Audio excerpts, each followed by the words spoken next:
Et tout de suite, l'actualité politique en France.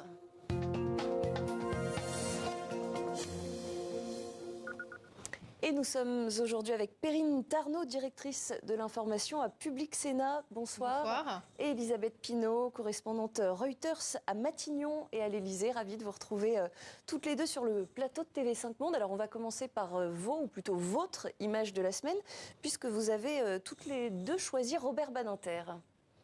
Exact. Allez-y, expliquez-nous pourquoi. Oui, Robert Badinter, le grand témoin de la peine de mort qu'il a combattu tout au long de sa vie jusqu'à l'abolition de 1981. Voilà, il incarnait la justice. C'était un peu notre conscience de la justice en France. Robert Badinter, il luttait aussi jusqu'à la fin de sa vie. Il a lutté pour les droits de l'homme. Je me souviens de l'homme aussi en tant que parlementaire, puisqu'il a été sénateur pendant une quinzaine d'années. Et c'était évidemment, même si la gauche n'était pas majoritaire du tout à cette époque-là au Sénat, c'était toujours une voix très écoutée. Il avait une autorité naturelle très forte. Il s'exprimait toujours dans l'hémicycle sans note. Voilà, ses discours étaient des moments très très forts. Et je me souviens particulièrement de ses derniers mots quand il a quitté le Sénat, c'était en 2011. Il a dit heureux celui qui, en partant, part aussi avec la peine de mort. Elisabeth, qu'est-ce que vous retenez de Robert Badinter ? Robert Badinter, c'est une voix, c'est une époque, c'est un témoin du XXe siècle, hein, avec son père qui a connu la déportation, qu'il a vu partir un 9 février, le jour de sa mort. C'est un symbole quand même très fort.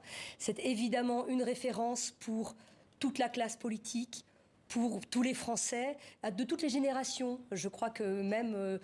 Je parlais à des jeunes étudiants en droit, mais j'imagine que d'autres jeunes Français aussi peuvent avoir cette figure en exemple. Et je pense que Emmanuel Macron, lors différents hommages, à commencer par celui qui aura lieu place Vendôme, mercredi, aura à cœur de rendre hommage à ce grand Français.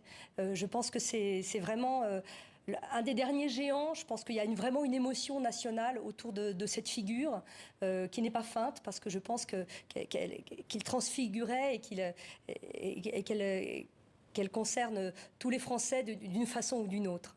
Alors on parle beaucoup de lui évidemment pour l'abolition de la peine de mort. Il a aussi également joué un rôle décisif dans la dépénalisation de l'homosexualité en France. On peut dire que sur cette question de la dépénalisation de l'homosexualité, il était en avance sur son temps, Robert Badinter ? Oui. En 82.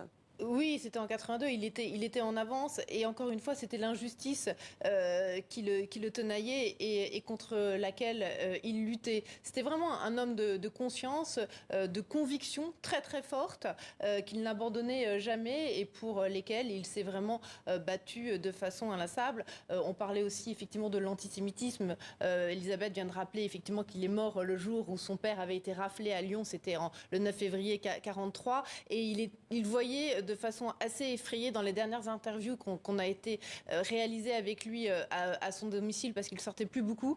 C'est vrai qu'il voyait avec effroi ce retour en France de l'antisémitisme. Il a aussi beaucoup œuvré pour les prisonniers, pour que les conditions des prisonniers soient meilleures, soient plus humaines. Et d'ailleurs, on le voit là dans les hommages, on dit les hommages sont unanimes, on a quand même des bémols du côté du Rassemblement national et surtout de reconquête aujourd'hui par la voix de Marion Maréchal. C'est-à-dire des bémols Marion Maréchal aujourd'hui a tout de même trop de laxisme pour elle. Estimé qu'il y avait trop de laxisme dans sa façon de traiter les criminels. Alors que lui, emploie les mots de Victor Hugo, va toujours laisser à l'homme la chance de devenir meilleur. C'était son argument contre la peine de mort. En tout cas, il a beau être une personnalité plutôt marquée à gauche, on peut le dire, lors de son parcours politique, il n'en suscite pas moins l'admiration de la droite. Oui, de toute la classe politique en général et de la droite également, et d'Emmanuel Macron en particulier. J'étais au Panthéon avec lui, son épouse Elisabeth, hein, c'est un couple aussi que les Français retiennent. Et Emmanuel Macron, lors de l'anniversaire de l'abolition, c'était en octobre 2021, et il y avait déjà cette voix forte, très posée, qui pouvait se mettre en colère, qui était déjà très remarquable, et je pense qu'on entendra encore longtemps. Et qui laissera effectivement un souvenir à des générations entières. Je précise qu'un hommage national lui sera rendu mercredi, place Vendôme à Paris. C'est là que siège le ministère de la Justice. Alors l'actualité de la semaine, c'est aussi ce remaniement ministériel, ou plutôt fin de casting gouvernemental, si je puis dire. Alors Nicole Belloubet, l'ancienne garde des Sceaux, elle revient au gouvernement. Elle prend la place d'Amélie Oudéa-Castéra au ministère de l'Éducation nationale. Amélie Oudéa-Castéra qui enchaînait les polémiques. On en a parlé à plusieurs reprises sur ce plateau depuis sa nomination. Je vous propose qu'on visionne un extrait de leur passation de pouvoir et on commente juste après. Ce matin, en quittant bientôt le 110 rue de Grenelle, au terme de ce que les sportifs appelleraient peut-être un entraînement intensif en hypoxie de 4 semaines, je me sens plus aguerrie que jamais et le regard tourné droit devant, vers l'avenir, la tête haute, prête à soulever des montagnes pour servir mon pays. Voilà, prête à soulever des montagnes pour servir son pays, la France. Alors je précise qu'elle conserve tout de même le portefeuille de ministre des Sports, des Jeux Olympiques et Paralympiques. Est-ce qu'elle était devenue trop encombrante pour le gouvernement Attal ? Ah bah oui, elle s'était cramée complètement toute seule dès le début de sa nomination au ministère de l'Éducation. Et elle était devenue totalement inaudible dans un moment où, en plus, les syndicats d'enseignants sont assez échaudés contre les réformes que le gouvernement de Gabriel Attal souhaite mettre en place. Donc la figure de Nicole Belloubet est une figure beaucoup plus rassurante. On a même pu parler de figure un peu doudou pour les syndicats d'enseignants. On sait que Nicole Belloubet vient de la gauche. Bien sûr, si elle rentre dans le gouvernement de Gabriel Attal, ça veut dire qu'elle s'est engagée à appliquer toutes les réformes que souhaite l'exécutif, c'est-à-dire le choc des savoirs, mais également l'arrivée de l'uniforme à l'école, les groupes de niveau au collège, etc., etc. Voilà. Amélie Oudéa-Castéra, elle reste au sport. Bon, moi je trouve qu'il ne faut pas avoir trop d'ego ou trop d'honneur pour rester au sport, alors qu'on avait été nommé à peine avant au ministère de l'Éducation. Bon, je pense qu'elle aurait pu tout simplement partir du gouvernement. Vous êtes d'accord, Elisabeth? Pas trop d'ego, pas trop d'honneur? C'était politiquement intenable de rester à ce poste. Mais elle aurait dû, comme le dit Perrine, quitter aussi les sports, le portefeuille. Je pense que aussi près des Jeux Olympiques, c'était impossible. Il y a quand même, tout est enclenché. On a quand même besoin que les choses fonctionnent. On ne peut pas changer un poste aussi important à aussi brève échéance. Moi, j'ai retenu des deux discours de la passation de pouvoir. J'ai quand même retenu d'abord celui de Nicole Belloubet, qui a eu à cœur d'engager le dialogue tout de suite. Dès la semaine prochaine, elle va essayer de renouer le dialogue qui a été quand même mis à mal par une communauté enseignante qui va quand même très mal, qui est très en colère depuis longtemps, qui est blackboulée, qui a perdu ses repères. Je pense qu'elle aura beaucoup à faire pour renouveler cette confiance. Elle a d'emblée dit que c'était son milieu naturel. Elle est professeure des universités, professeure de droit, Nicole Belloubet. Elle a été rectrice d'académie et d'ailleurs elle avait démissionné pour protester contre les suppressions de postes d'enseignants. Donc effectivement peut-être un signal assez positif pour les enseignants. C'est une arrivée qui, on peut le dire, quand même contrebalance peut-être avec le marquage un peu plus à droite des dernières arrivées du même gouvernement. Si, en Macronie, la droite, la gauche, Gabriel Attal vient de la gauche. Est-ce que son discours de politique générale était un discours de gauche? Je n'en suis pas certaine. Je pense que, les équilibres sont toujours un petit peu malmenés en Macronie. Mais disons que Nicole Belloubet est une femme d'expérience et comme elle l'a dit, son milieu naturel, c'est l'éducation. Elle est passée par la justice, donc tout ce qui est respect, éducation, autorité, elle s'y connaît. En tout cas, c'est ce qu'elle met en avant, parce que certains l'ont considérée peut-être un petit peu pas assez flamboyante, mettons. C'est des critiques qu'on a pu entendre lors de sa nomination et que c'était le choix d'Emmanuel Macron et pas celui de Gabriel Attal. En tout cas, maintenant au travail, on va voir ce qu'elle va faire à la tête de ce ministère extrêmement important. Alors moi, j'ai quand même une question sur ce que va être son positionnement, parce qu'on sait que Gabriel Attal, il défend bec et ongle le retour de l'autorité à l'école, qui doit passer notamment par l'uniforme. Et on sait que Nicole Belloubet, en 2016, elle s'était assez frontalement opposée à cette question de l'uniforme. Est-ce qu'elle est vraiment, sur les questions d'éducation, sur la même ligne qu'Emmanuel Macron et Gabriel Attal? Forcément, si elle est rentrée au gouvernement, c'est qu'elle a accepté le package de mesures et de réformes que souhaite Gabriel Attal. Sinon, elle ne serait...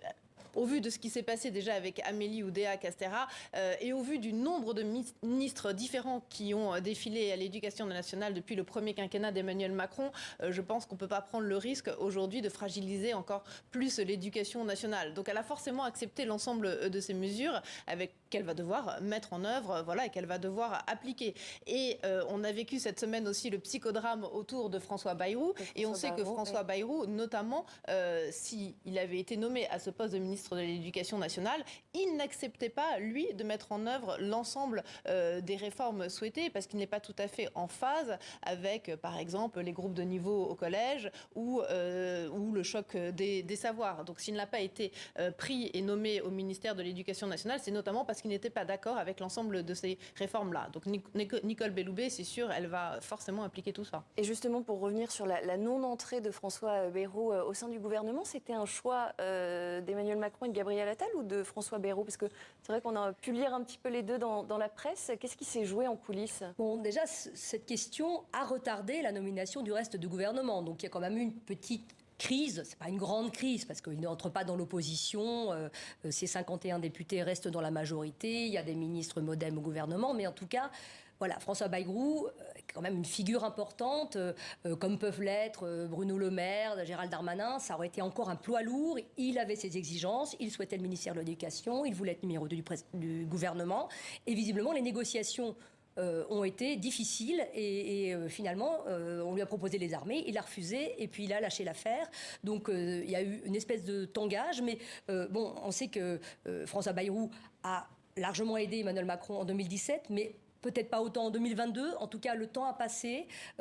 Visiblement, Emmanuel Macron n'a pas imposé François Bayrou, Gabriel Attal non plus. Donc finalement, c'est un rendez-vous manqué.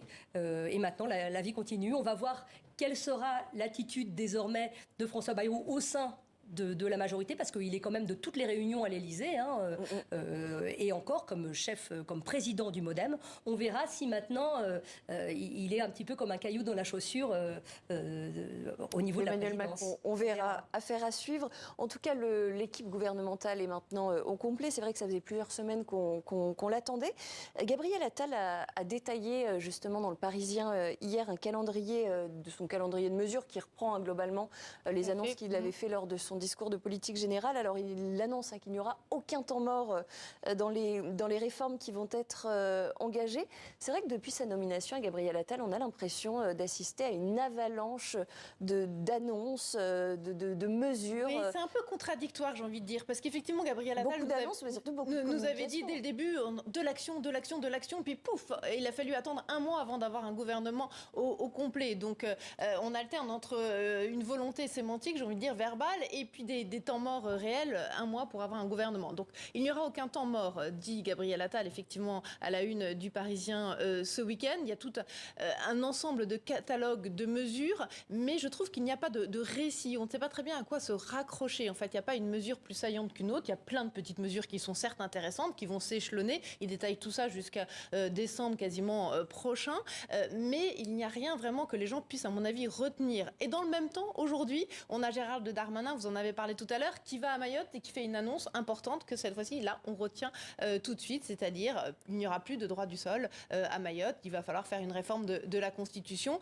et il a avalisé, dit Gérald Darmanin, cette réforme avec le président de la République. Donc on a l'impression que dans le même temps, Gérald Darmanin passe par-dessus la tête de Gabriel Attal, et donc tout ça, une fois de plus, crée un sentiment un petit peu de flou, de flottement dans ce nouveau gouvernement, et on ne sait pas très bien à quoi va se rattacher finalement Gabriel Attal. Et puis pas de temps mort dans le calendrier des réformes, ça peut presque sous-entendre qu'il y a eu, lors des précédentes primatures, des temps morts. C'est quand même étrange comme formule. Bon, la marque de fabrique de Gabriel Attal, c'est de l'action, vous l'avez dit, et des résultats. Donc les résultats, il faudrait qu'ils arrivent assez vite.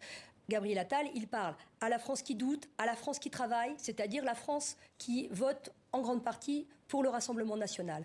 Donc il faut répondre au quotidien, c'est sa feuille de route, répondre aux petites choses du quotidien. Ça va le pouvoir d'achat, le logement, l'autorité, la sécurité. Cela sans forcément des grandes lois. Voilà, les grandes lois, c'était pour le début du quinquennat, avec une majorité relative, c'est très difficile.